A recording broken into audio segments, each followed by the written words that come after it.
Pemirsa, pengurus Provinsi Federasi Aerosport Indonesia Kalimantan Selatan akan mengikuti 2 nomor pada cabang Gantole Pekan Olahraga Nasional ke-20 di Papua pada bulan Oktober 2021 mendatang. Kedua nomor tersebut adalah cross country atau lintas alam, 1KTM atau ketepatan mendarat.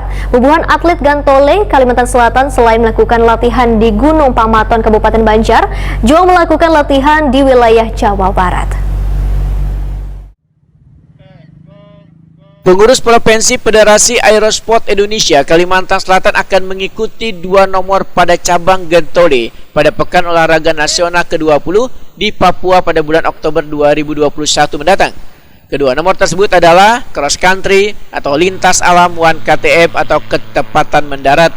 Ketua Harian PASI Kalimantan Selatan Samsuri Wetakuni Prima TV tengah hari Sabtu 4 September 2021 mendahkan bubuhan atlet Gantole Kalimantan Selatan selain melakukan latihan di Gunung Pamaton Kabupaten Banjar, juga melakukan latihan di wilayah Jawa Barat.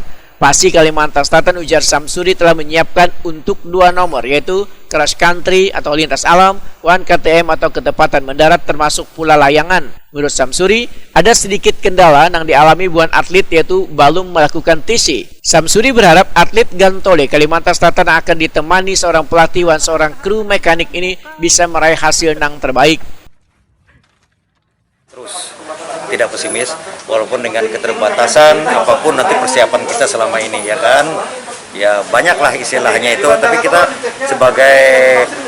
saya sebagai pelatih maupun sebagai organisasi olahraga yang bersangkutan masing-masing punya komitmen bagaimana kita bisa berangkat dengan modal wajah sampai ke puting dan insya Allah pulang bisa berhasil untuk masyarakat Kalimantan Selatan. Kalau kendala saat ini apa, Pak?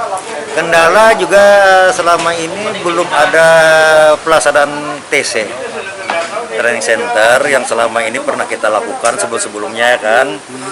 Ya, saya juga tidak tahu pasti apakah kendala sebelumnya gimana, saya tidak sampai ke sana. Namun masalah pelatihan itu kita masing-masing ke cabur, masing-masing cabur saja mensiasatinya bagaimana gitu kan untuk persiapan itu, walaupun dukungan dana tidak pun. Samsuri menambahkan, pada PON ke-20 di Papua untuk layang-layang Gantole karena diluncurkan dari bukit melainkan ditarik menggunakan motor yang dirancang khusus one trick semacam Gantole bermesin.